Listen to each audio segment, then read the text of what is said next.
This evening, I have a topic of a sutta. Now, when Meredith asked me for the topic, I had something in mind and I had linked to a sutta. I like to bring my talks back to an actual sutta. I understand that this is somewhat hardcore for many people. I'm trusting that all of you are experienced Buddhists, experienced meditators, and you don't need the tourist version of Buddhism, which I'm afraid to say is what is most commonly found around the world. In particular, the newer, let's say, Westernized style of Dharma, although it's very common in Asia too, and in Thailand,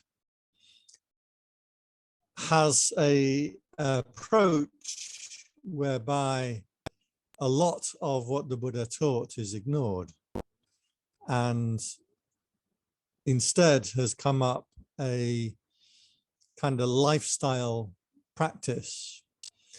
And the idea of this practice is that we should live our lives, be more mindful, and by calming the mind down in meditation, but also in daily life, we will reduce greed, hatred, and delusion.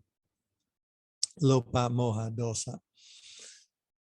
Or lopa, dosa, moha, I should say, greed, hate, and delusion. Now, this is not a bad plan. If you are to live your life looking for excitement, greed, anger, fighting, then your mind is going to develop in that particular way. Someone who calms things down to reduce the greed, hatred, and anger, we would have to say is living a reasonably good life. The problem with this, especially in the context of modern day meditation and meditation teachers, is what on Wikipedia is called Quietism. If you look up this term, Quietism.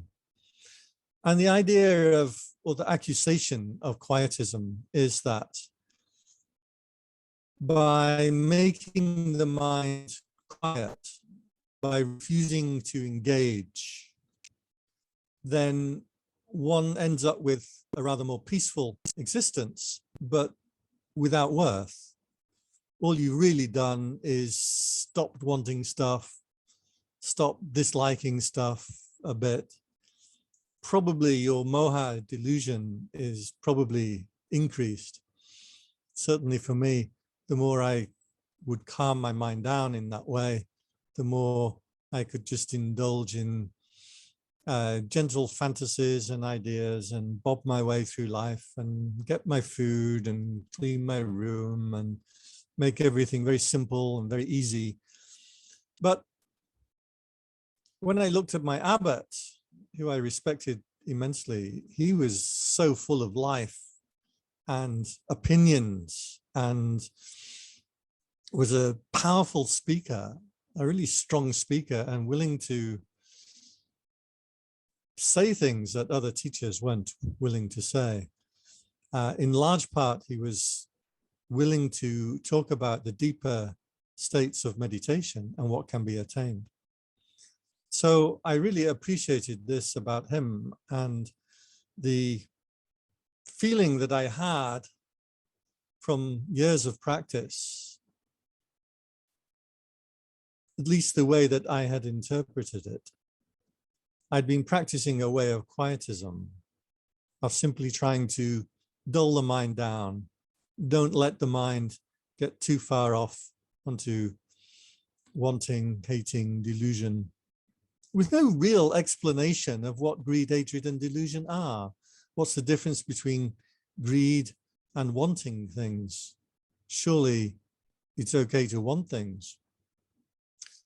You want to be healthy, you want to look after your children. I mean, surely wanting things is not an inherently bad thing. And hatred, well, nobody likes the idea of hatred. And delusion, deluded about what? I know that probably 50% of America right now thinks Donald Trump is deluded. And the other 50% thinks Donald Trump is being hunted by the machinery of state. Who's deluded? How do we decide what delusion is?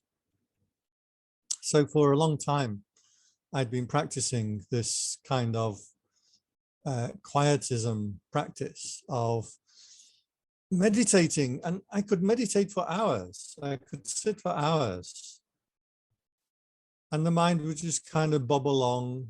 I don't get too attached to anything. I don't get too far indulged in any kind of thinking. Sometimes the mind kind of disappears, or the self disappears, and I'm in a kind of oozy space.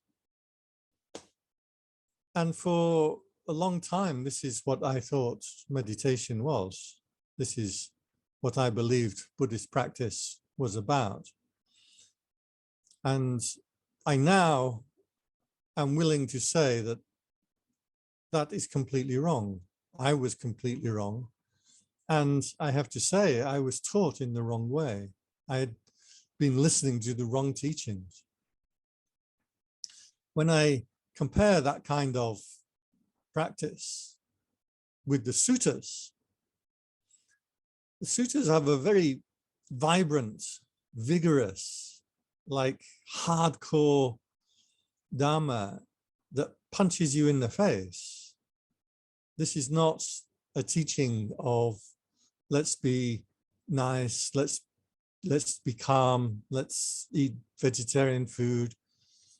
This is a teaching of a mystic path of attainment, of something that we don't know yet, that has to be attained, has to be sought with tremendous energy. So you see words like unremitting mindfulness, energy, heroic struggle.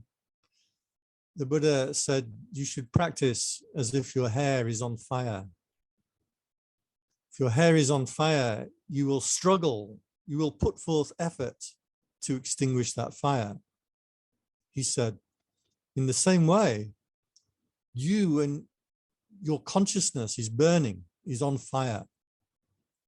You should put forth effort, heroic struggle, unremitting mindfulness, ceaseless energy in order to extract yourself from this difficulty. And that is not the words of so many of the teachers that I have heard and listened to and spoken to. And certainly wasn't the way that I was originally taught Dharma or the way that I understood Dharma.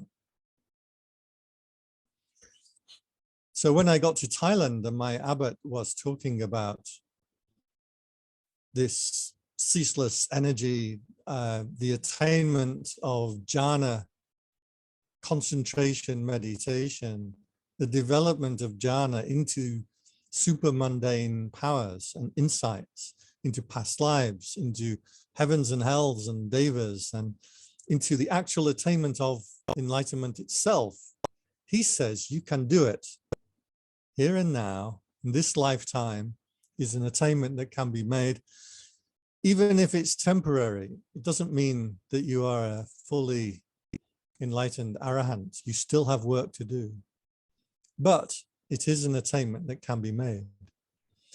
And when I checked in the suttas, I found this to be accurate. This is what the Buddha said. He said, the word in the sutta is Jeta Vimutti Jnana Dasana. Jeta is heart, Vimutti is liberation, Jnana is to know, and Dasana is to see. So to see and know the liberation of the heart as a distinct, clear attainment, mystic attainment that's done in meditation. So there are teachings that don't focus on meditation, the attainment of concentration states in meditation are, quite frankly, not following what the Buddha said. Let me move my light because it seems to shine off my teeth a bit.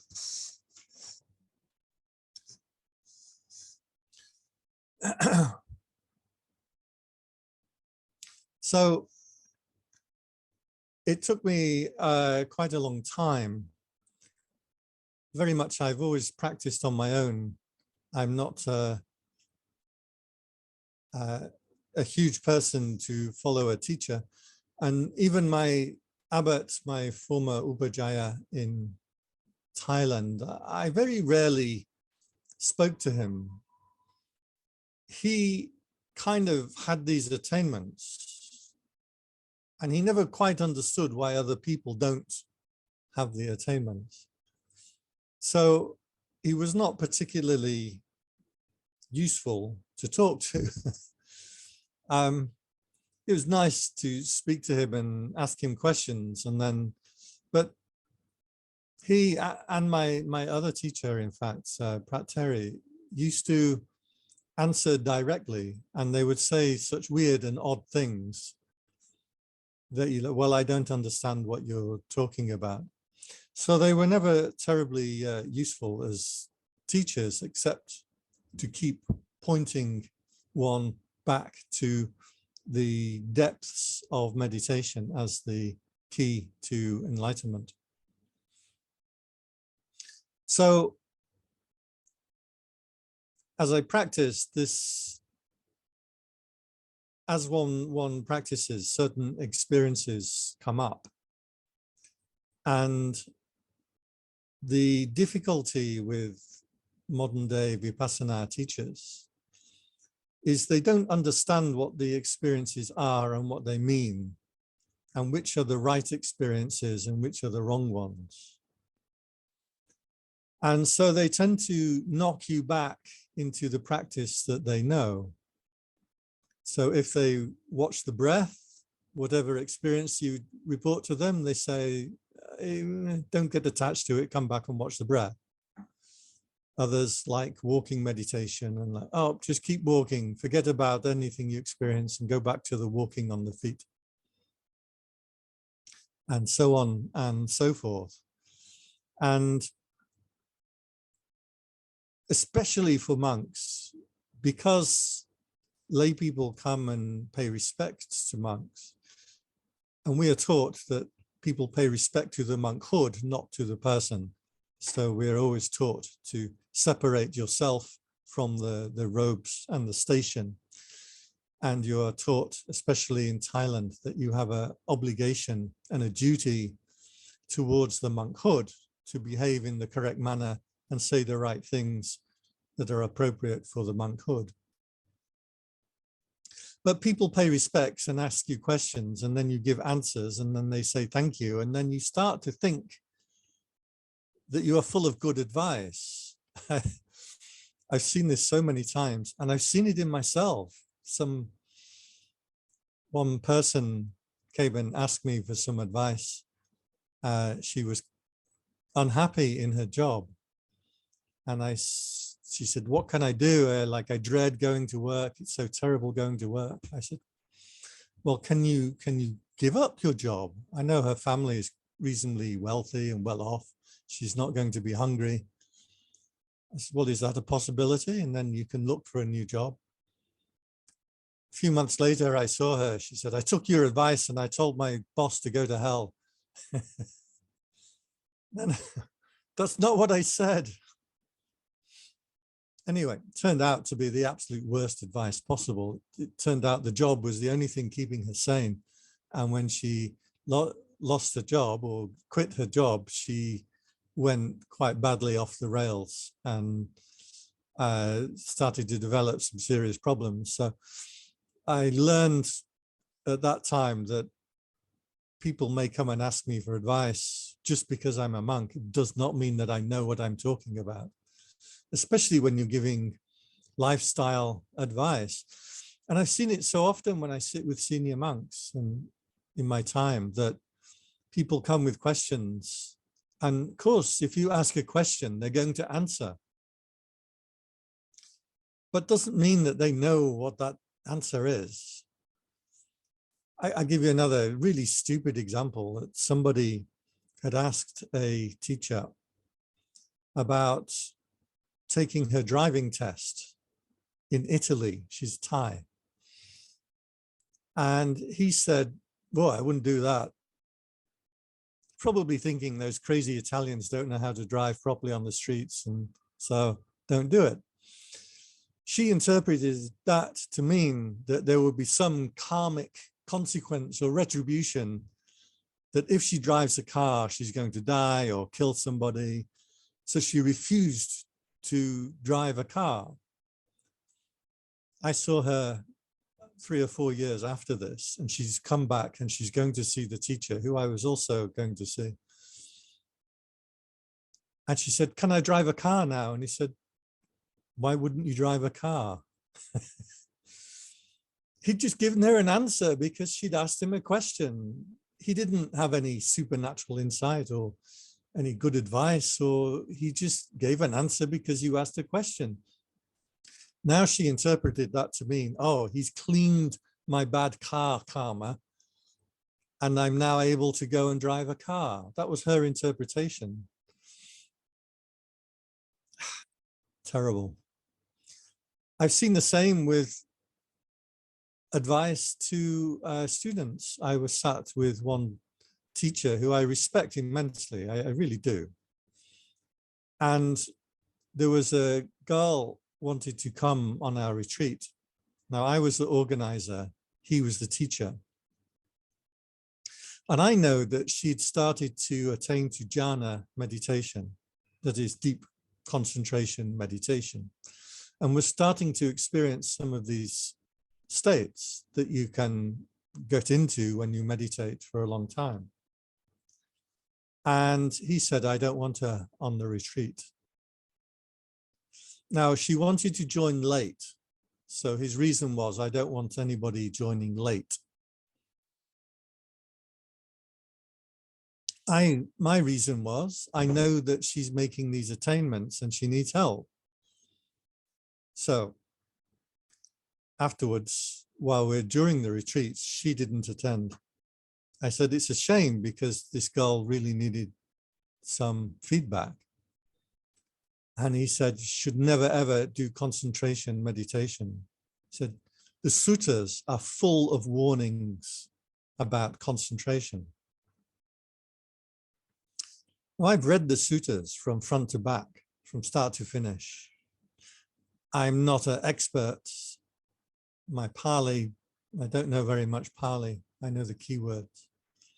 But I can tell you for a categorical fact that sutta after sutta after sutta, time after time, the Buddha recommends do concentration meditation, endlessly repeated throughout the suttas. How this respected teacher, 20 years my senior, how he has come up with this wrong view, I don't know. And I can state categorically that it's wrong because the suttas are the record to which he's referring, and the suttas can be read by anybody, and it can be proven and shown, sutta after sutta. Bhante Sujato wrote a book about this some time ago, more than 10 years ago, how mindfulness beat concentration. It's something like that, has a title like that. And he outlines to a large degree how this kind of shift in the teaching has happened. So it's unfortunate because when people have the right experiences, then they don't know who to consult. And when they do consult with one of these then Vipassana teachers, they don't know how to advise. Including myself, I'm not a great expert in it. And because I have found the way through meditation by myself and without a teacher, it means your vocabulary is a little lacking because I know what I experience, but I don't know necessarily how to formulate it, compare it with other people, etc. I want to be very clear that there's a twofold step. The first step is constantly outlined within the suttas. The second step, less so, but is still remarked on in the suttas. The first step of concentration meditation is to focus onto a meditation object and stop the mind still. The second step is to hold the mind in a stillness without concentrating on any object. So if you observe the nature of the mind as a regular person sitting, you'll observe that the mind will leap from object to object. This is a technical term when we say object or focus of attention. In short, there is the eye, there are objects of the eye.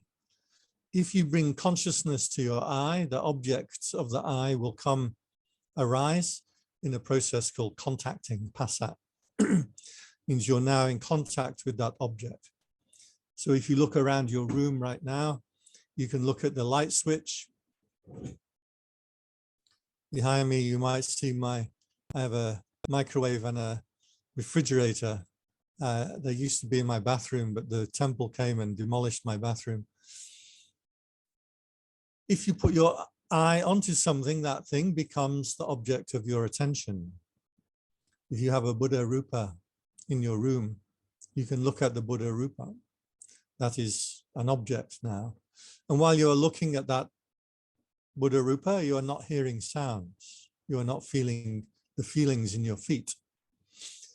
Now your subconscious may be hearing sounds and feeling your feet. You know this because if somebody called your name, you would turn your attention onto it. So you must be hearing, smelling, tasting, touching the whole time. However, the conscious attention is with one object at a time.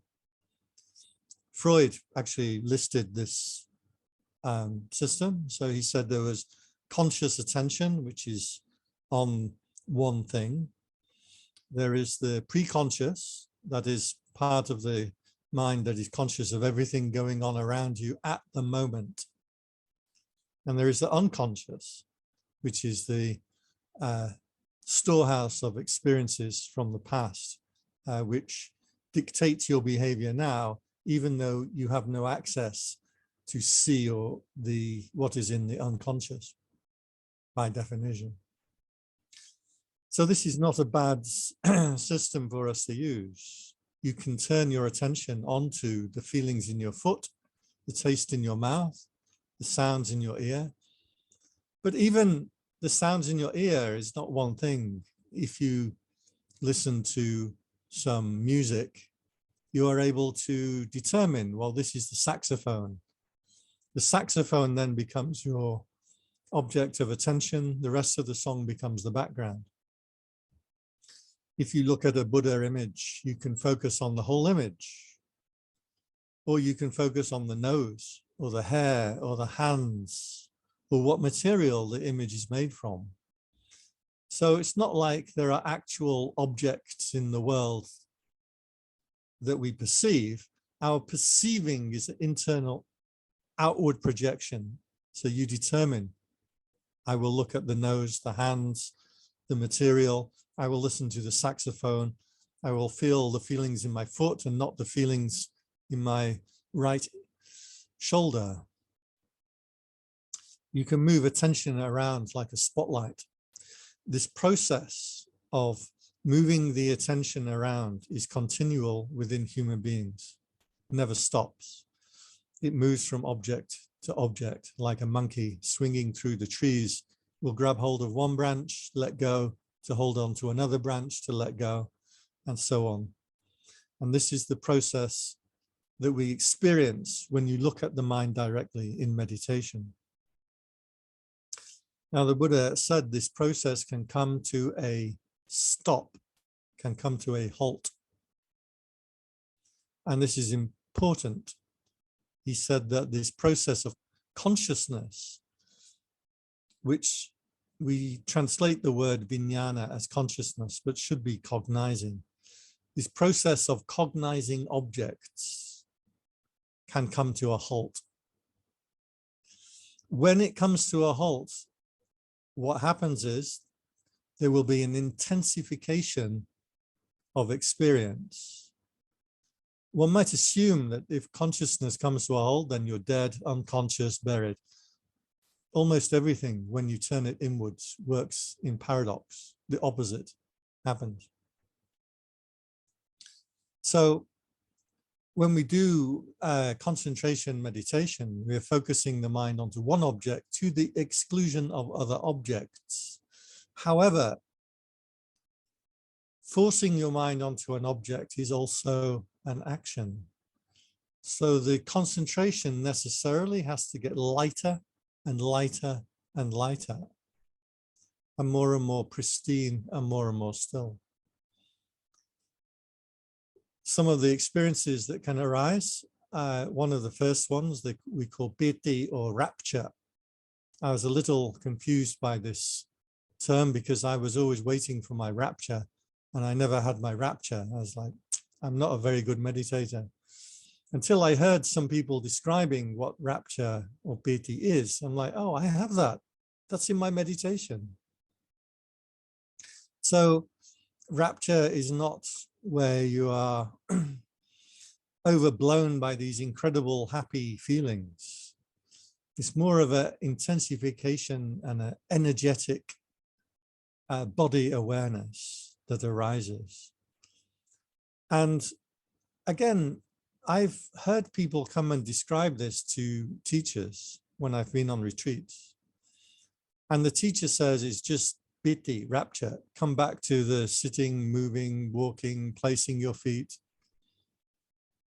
And it's actually the wrong teaching because your mind is now attaining to the correct experiences, is concentrating in the correct way.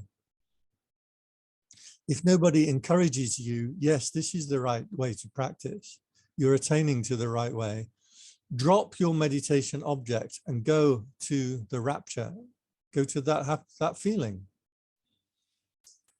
Then there is an experience arises that the Buddha described in the sutta called the honey ball. Honey ball. He describes a piece of dough that is thoroughly soaked in honey. Now, I'm not sure what he's referring to in terms of 2,500 years ago, but if you've been to an Indian restaurant, you know those brown sweets that they have.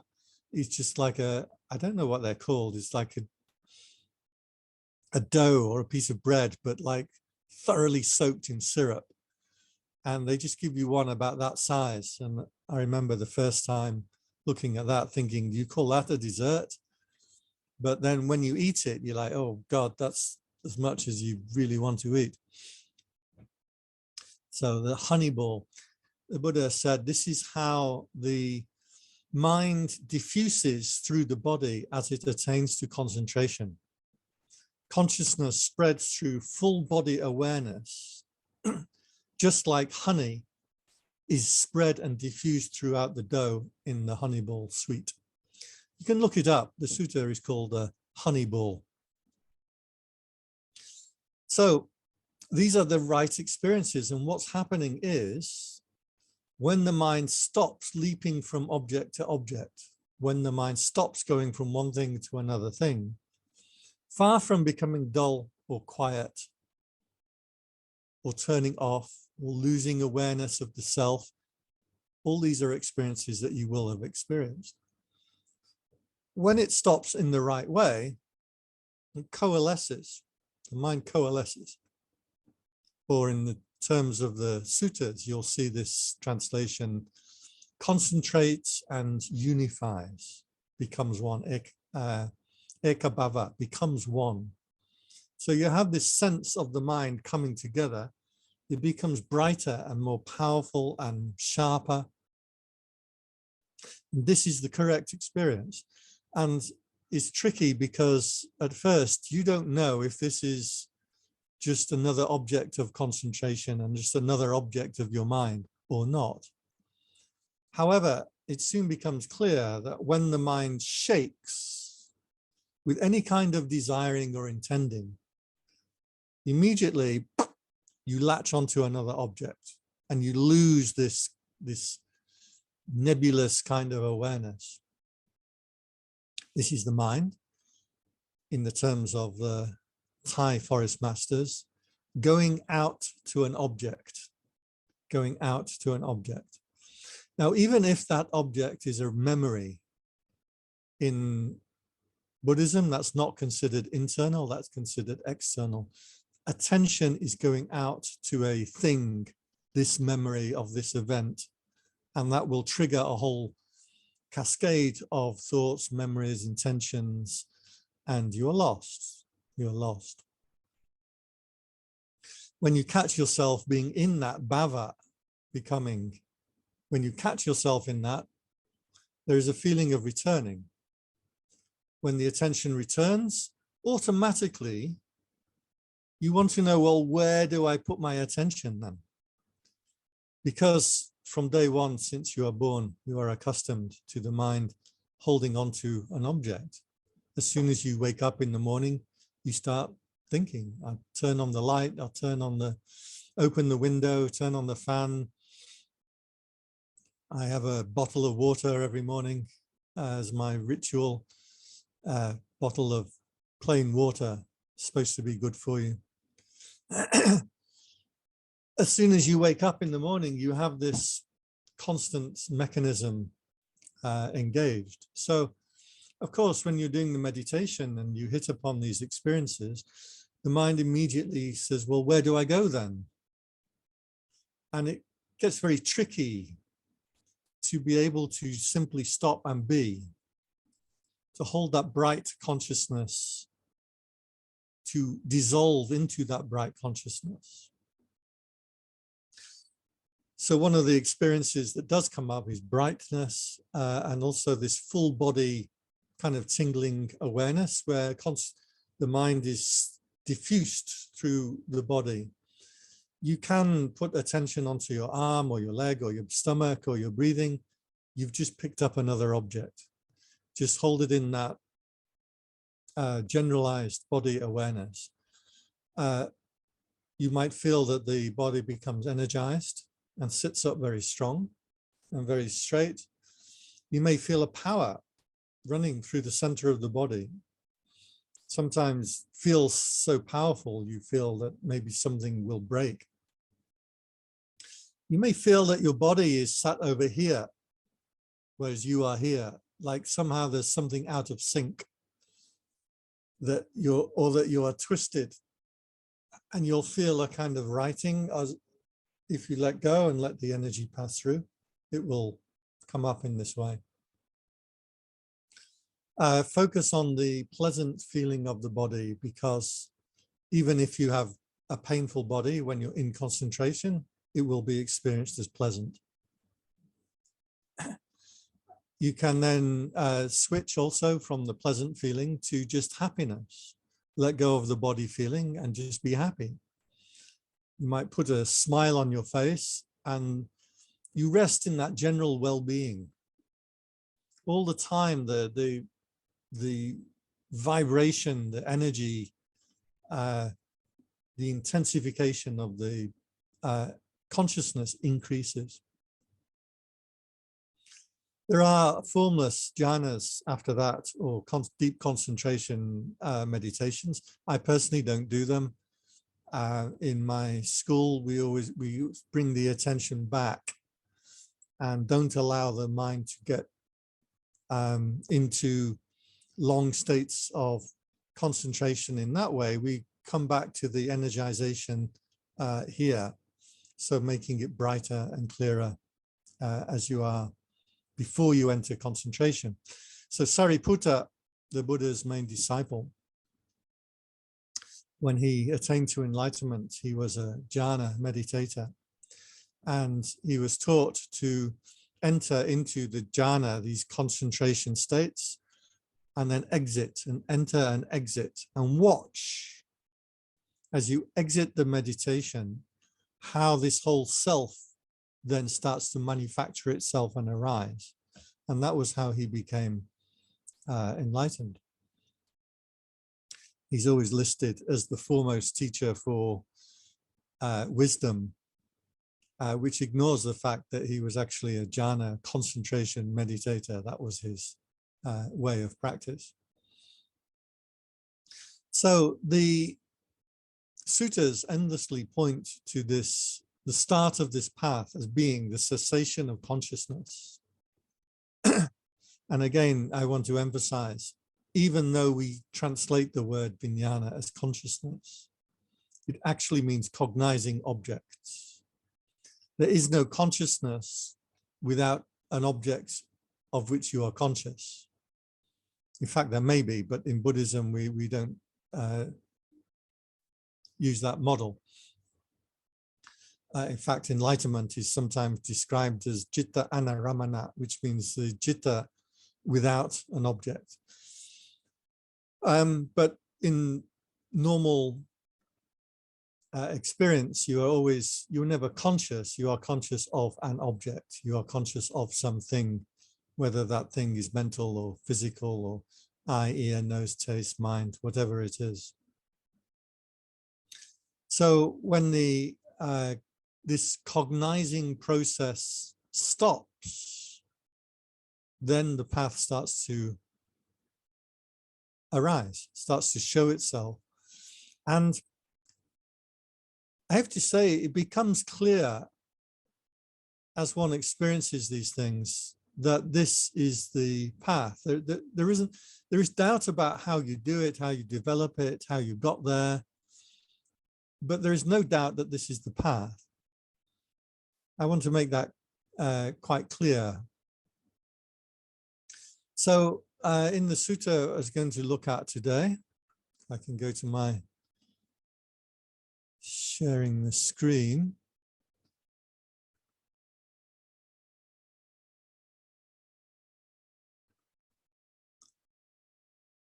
You should see the sutta now shared. It says a child's flesh. Can you just give me a thumbs up if you can see that? Okay, good. So this is a rather wild and wacky sutta. I'm not sure, like 4 months ago when I was communicating with Meredith, I'm not sure what I was thinking about when I chose this sutta, but I did, so that's where we'll stay. It's quite wild and wacky, so be ready for a interesting ride. So this is talking about the 4 fuels of consciousness.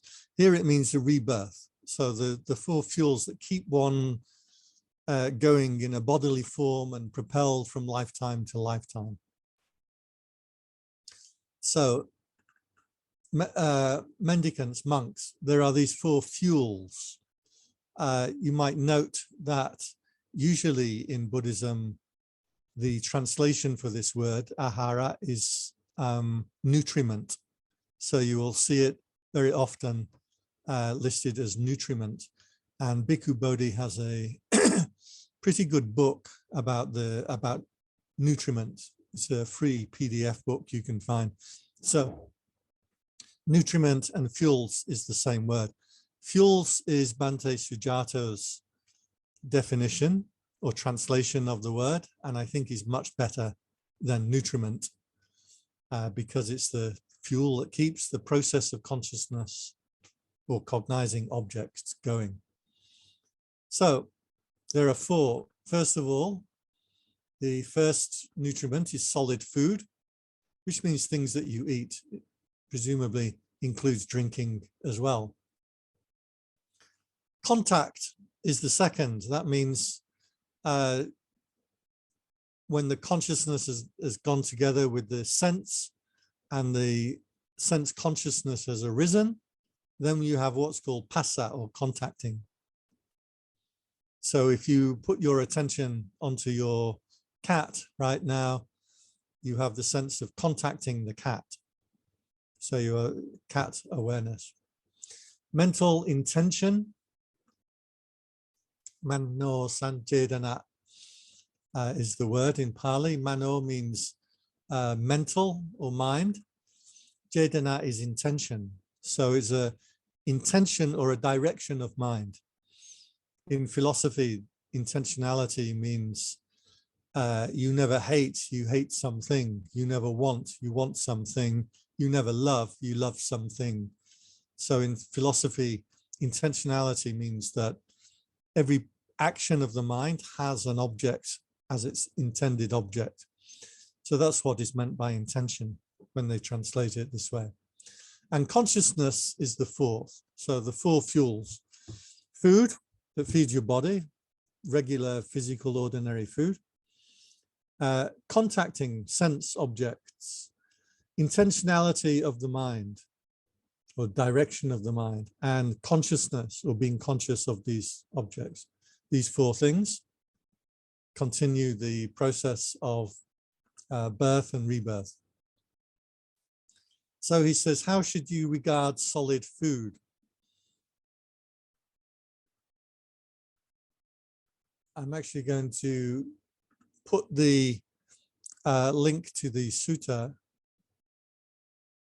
into the chat, just in case anybody wants to look it up later. I have a Bluetooth keyboard that takes a minute to turn itself on. There we go. So how should we regard food? A regular food that one eats. The Buddha gives an analogy. He said, suppose one was crossing that. This is really a little bit wild and disturbing. So what's it called? A trigger warning. I put a trigger warning on this before we say it. He said, imagine two people were crossing the desert and they ran out of food, and the only thing they had with them to eat was their own child.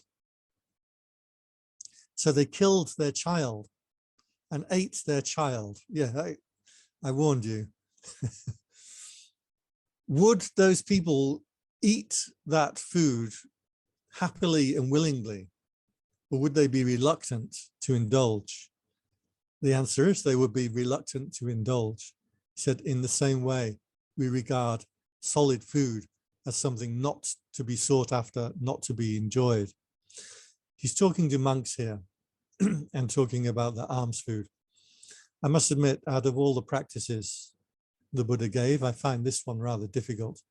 I quite enjoyed my vegetarian sausages this morning. Vegetarian sausage, noodles, onion, and potato. It was really pretty good. So that was the first thing. How should you regard food? You should regard it as like your own child that you are eating.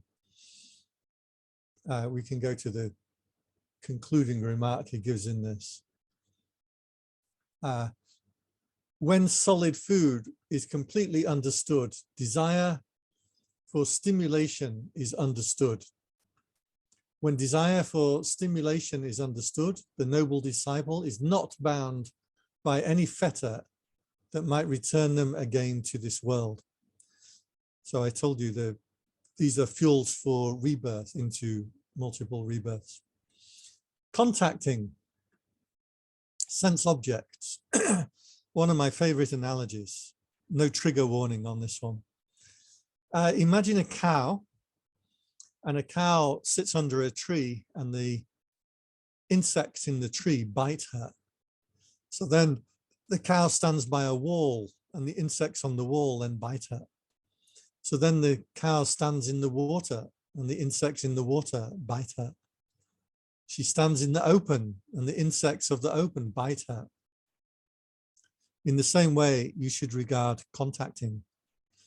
Now, as I said, contacting is this process whereby the mind leaps from one object of consciousness to another, from one thing to another thing, to another thing, to another thing. Every time your mind lands on something, it either wants it or doesn't want it, it likes it or dislikes it, gets attached to it, gets propelled into a story about it. That is being bitten by the thing that you are looking at. It's very curious because in Buddhism, you don't suffer over something that you are not currently aware of. psychologists may disagree with this. We can talk about that later if you wish. But according to Buddhism, when consciousness lands on an object, you have this contacting. Whenever you contact with a thing, an object, you have the liking, the disliking, the greed, hatred, and delusion. This whole gamut of experience then come up with the thing you are looking at. So the cow should not be contacting anything. Not easy for a cow, but is possible within the mind. So the concluding statement was, wherever that cow stands, the creatures who are there would bite her. I say, this is how you should regard sensory contacting objects as a fuel. When you understand this fuel, the three feelings are completely understood. That is liking, disliking, or neutral. So that was the second of the four fuels that propel us into rebirth. The third one was mental intention. If you look, it depends on how you have the settings on the website, but what you can see on the screen, I have the Pali next to the English. Bhante Sujato has done this fantastic job, this incredible service to the world in giving the translations and the Pali side by side. And you can even click on the Pali and you can get the dictionary definitions of the words. It doesn't work perfectly, but I mean, it is really good. I really appreciate his effort so much. So how should you regard mental intention? So mental intention, mano, I can click off it. This word mano means mind or mental things. Jedana, if I can highlight just Jedana. Jedana means to intend. So it's an intentional movement of the mind. The mind moves in three ways. Moves in speech, in mental action, and in bodily action. In Western society, we usually say body and mind. In Buddhist philosophy, we say body, speech, and mind, three actions. So how should we regard the mind leaping out or intending on objects? If there was a pit with hot coals and two strong men were to grab you by the arms, would you put forth effort to not be thrown into that pit of coals? Of course you would. That person's intention, aim, and wish will be to get far away from the pit of coals. If I fall in that pit of coals, that will result in my death or deadly pain. This is how you should regard mental intention as fuel. So the mind going out or intending to go out in action, any kind of action, should be regarded in this way. Notice that every time the Buddha gives a teaching, he's pointing at stopping still. How should you regard consciousness, the fourth and final fuel? How should you regard that? Suppose there was a criminal taken to the king, and the king says, punish this criminal with 100 blows from the spear. And in the afternoon, they report he's not dead. And the king says, hit him again 100 times with the spear. And they come back and report he's not dead. So in the evening, he would say, go and strike this man again 100 times with the spear. And the king's men do as they're told. What would you think, monks? Would that man experience pain and distress from being hit by the spear? He said, in this way, this is how you should regard consciousness, as being beaten. When consciousness is understood, name and form is understood. Now, name and form, again, is another word for a sensory object. The reason it's called name and form is because in Buddhism, takes a phenomenological view, if you know this word, phenomenological. If you don't worry. What it means is what is perceived. So anything that one perceives, I happen to have a chain here right now. For some reason, I like to twirl the chain around my fingers like this when I'm reading a book or something. This chain, is it a mental object or a physical object? Well, according to Buddhism, there are no mental or physical objects. Every object of consciousness is both mental and physical.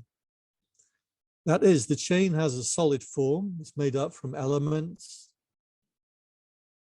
So it has a physical reality, but it also has a mental reality. I know what a chain is. I know what it does. I know whether I like it or I dislike it. So according to Buddhism, every object of consciousness is both perceptual and physical.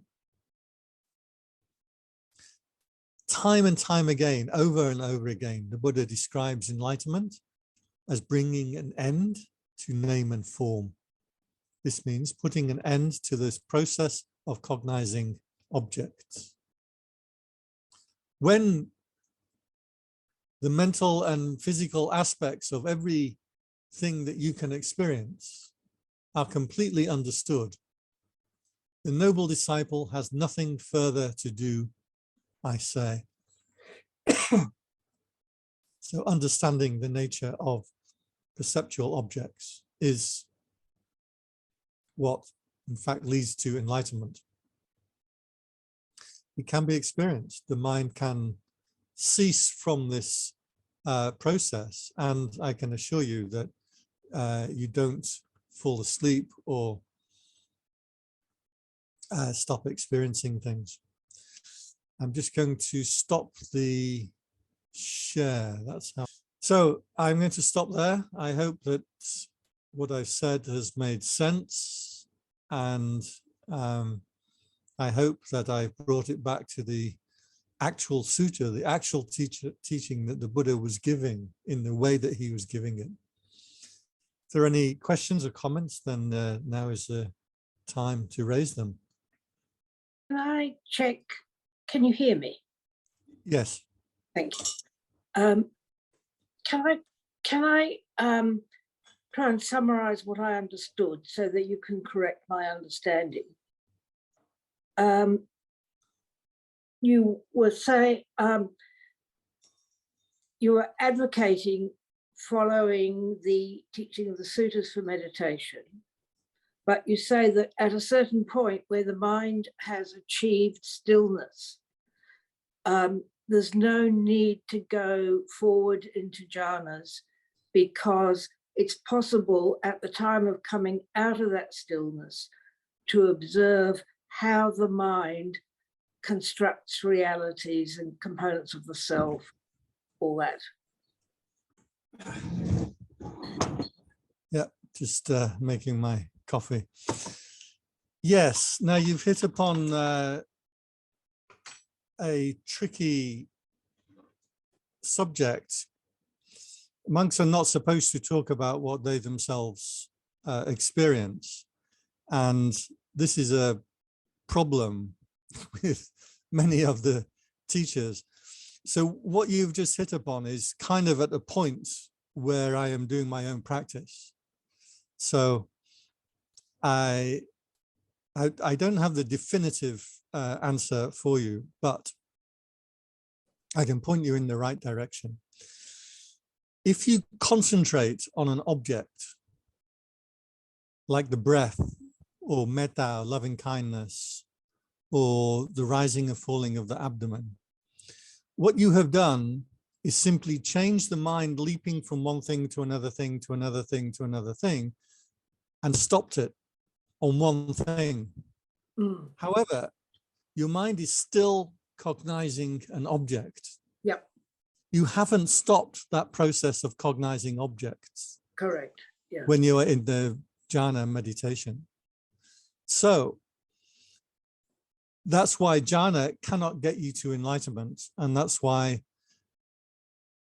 to a large degree, many of the Vipassana teachers will say, well, the Buddha said that in concentration doesn't get you enlightened. And they're right. However, not concentrating will never get you to enlightenment. So jhana or concentration is necessary. So the point of Sariputta, he would practice the jhana meditation and then come out and watch how everything starts, how the mind starts to create itself. He didn't give specifics, so we only know that much. He would watch the mind as it entered and exited jhana. That's it. That's all that it says. So we have to work the rest out for ourselves. But you're saying we can do this without entering jhana, or that's what I thought I understood. Correct, yes. It's not necessary to enter jhana to do that. However, I want to make very, very, very, very, very clear that this is pristine concentration meditation. It just doesn't have an object. Yeah. If your mind is moving from object to object, even calmly, like, oh, I remember this happened. Oh, I have this feeling. Oh, here's my breath. Oh, there's that thing. You're still just in that process. It'll be calmer. It'll be quiet, practicing quietism. You won't have much greed, hatred, and delusion, but you're not much better off than simply being asleep. This is what happens when you go to sleep and you're dreaming. So if your mind is moving from object to object to object, that isn't it. When the mind stops still without an object, it becomes extremely bright, extremely powerful, energized. It becomes clear what this is the path. As soon as the mind starts to attach onto anything, it becomes clear, oh, that is not the path. That is the mind leaking out into object consciousness. So that can be experienced. And it may not be intense. It may not be thunderbolt and lightning. It usually, for most people, has a feeling of coming home, has a feeling of familiarity. You're like, oh, yes, I remember this as a child. Right? Because fantastic experiences are things like adrenaline when you go on a roller coaster or falling in love. All things that I've never done, funnily enough, but having a good cup of coffee, fantastic experience. So one assumes that when meditation teachers or suttas talk about these experiences, you assume it's going to be something like that, some kind of object experience that sparked excitement, adrenaline. In fact, it's an intensification and an energized feeling, but not anything unfamiliar. It's coming home. It kind of feels like this is the right thing. I should mention also that even though one might try to nail down certain experiences, it is different every time, and it's different for every person. So each person really has to like feel and find their way through it. However, if we don't mention these experiences, if we don't talk about it, then people simply aren't going to know when the mind is attaining in the right way. And so many people, in fact, do attain in the right way. And the teachers continually tell them, stop doing that, come back, count breaths, 1, 2, 3, 4, 5. And they've gone way past that. And the teachers don't know because they don't recognize it. So this is why I'm getting more and more confidence in myself to be able to talk about these things that for many years I didn't want to, but yeah. I'm just curious that because a lot of the teachers that do go back to the suttas point out that the jhanas are constantly referenced by the Buddha over and over and over and over again. So they mount the argument that we need to go through the stages you've described, and that are all there in MA 118. but that it's necessary to go on to jhanas. And you're sort of saying it's not, not only saying it's not necessary, you're saying don't try, it seems to me. Is that right? No. Jhanas Ah. I would say jhanas are absolutely necessary. Ah. The point is that if you check in the suttas, after one practices jhanas, the sutta says, now that your mind is bright, wieldy, ready for work. Wieldy means you can wield it like a sword. And a sword is always the symbol of Vipassana. Now that the mind is bright, wieldy, ready to work, concentrated and unified, he turns his attention to the memory of past lives. He turns his attention to the knowledge of heavens and hells and the beings within them, arising and passing away due to karma.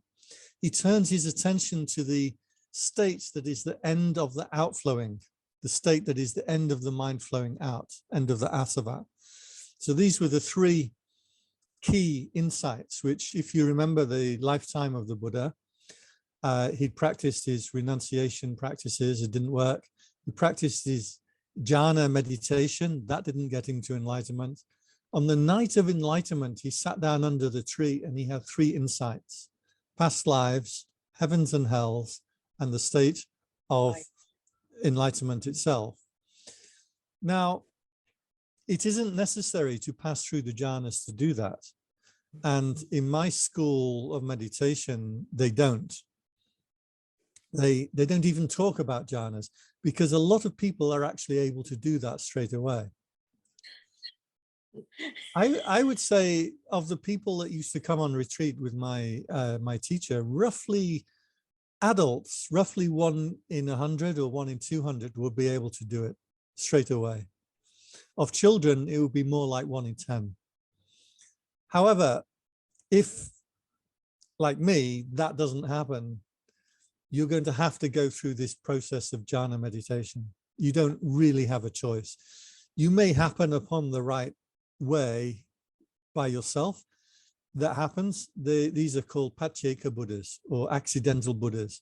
They're people who have stumbled upon enlightenment by accident, but are not able to teach others because they never had a system.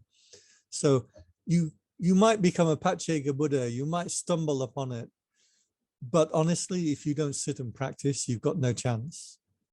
So it's funny, you've really nailed a couple of things that have been really big in my life as a monk, because I could never reconcile what my teachers were teaching about this final practice and the jhana meditations. And my teachers would say, no, this is the equivalent of jhana. It's like, it doesn't help. So it's taken me a long time to actually navigate my way through this. The experiences that I told you about, the honey ball with the mind diffused through the body, this is the first jhana meditation, going into the happiness of it, going into the tranquility and the equanimity. This is the first jhana, first, second, third, and fourth jhana. More than that, I haven't played with formless jhanas. There are other concentration states, because I want to come back to that thing that my teachers were talking about, which is what you do after the jhanas. Yeah. This was the problem I had. My abbot was like so far beyond what I am that that he can't help. So one day we were talking about sexual lust for some reason. He has a very bizarre talk on YouTube somewhere. It's in Thai, but in fact, I'm not going to tell you. He talks about some of his exploits, his sex exploits when he was a layman. It's like, wow, yeah. Anyway, so we mentioned it to him, and so the topic of lust came up, and he said, "Oh yeah, don't have it. Meditate instead." And that was it. That's as far as he's like, "Oh yeah, that you shouldn't do that."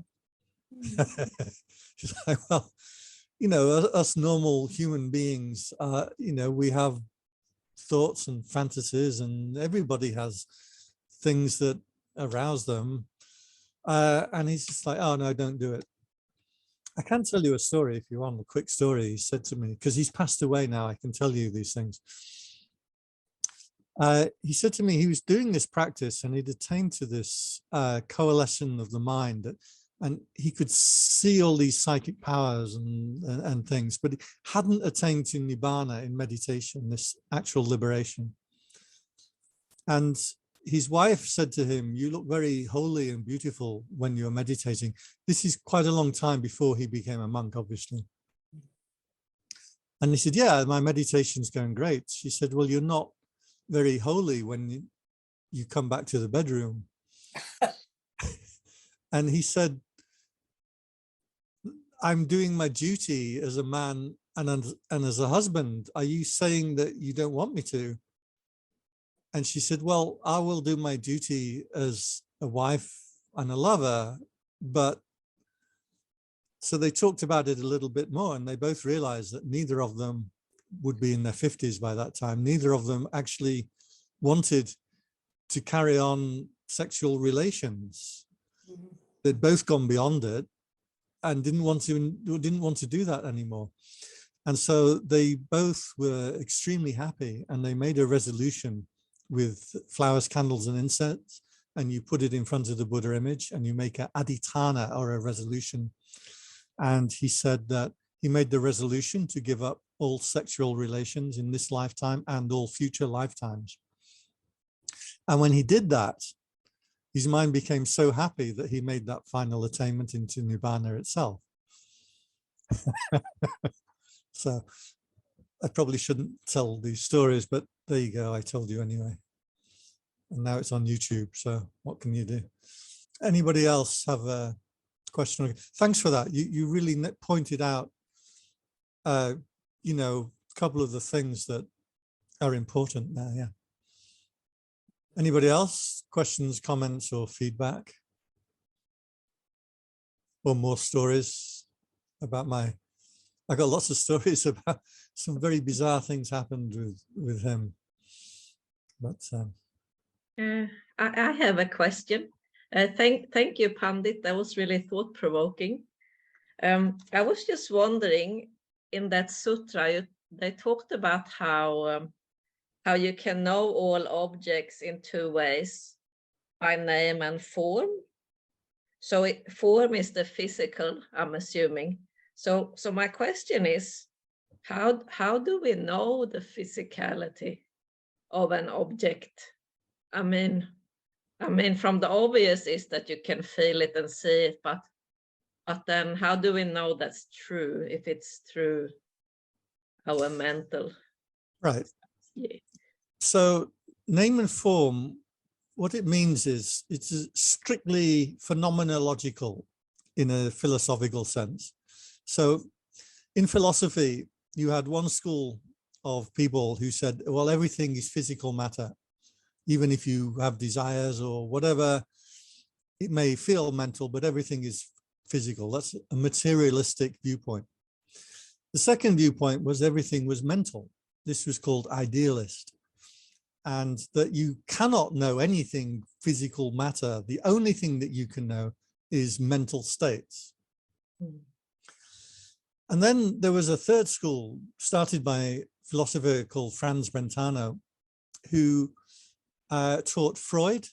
He started phenomenology in psychology. He started Gestalt in psychology. But his view was that what's true and real is what is perceived. So there are no actual objects. There is no physical form, but there is perception, and perception requires a physical basis. So for example, a sound.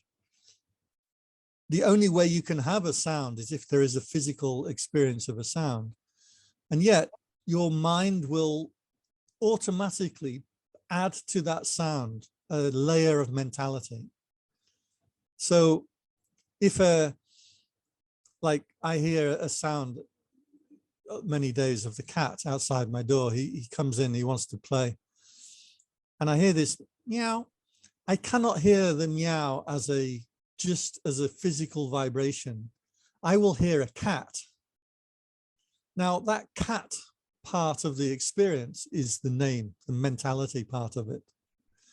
The sound is the physical part of it. Now in phenomenology, you cannot have anything physical that's experienced without mental correspondent. And you can't have anything mental experienced without a physical correspondent.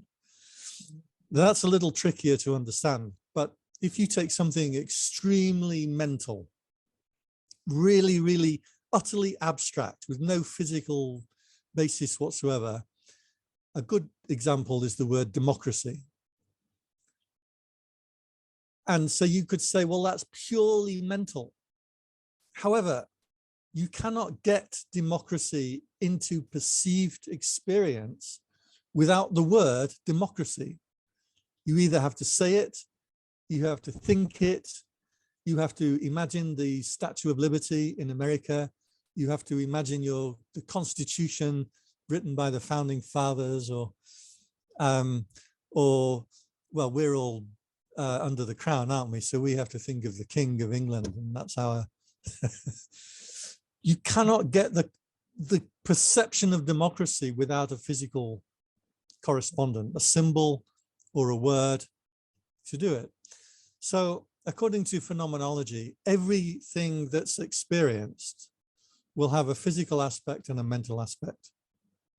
You cannot have a purely physical experience and you cannot have a purely mental experience.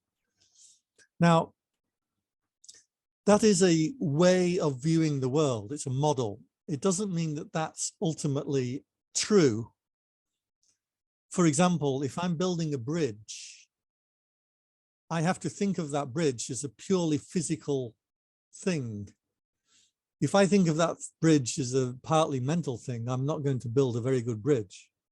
So it depends what you're doing, what model you want to use. This phenomenological model of objects of consciousness being a perception with both physical and mental aspects, we can use that in our philosophy and in our practice. That doesn't mean that that's ultimately true. I've seen some Buddhists, especially Sri Lankans, they like to say that it means that's the way that we're going to look at the world, the interpretation that we will look at the world through.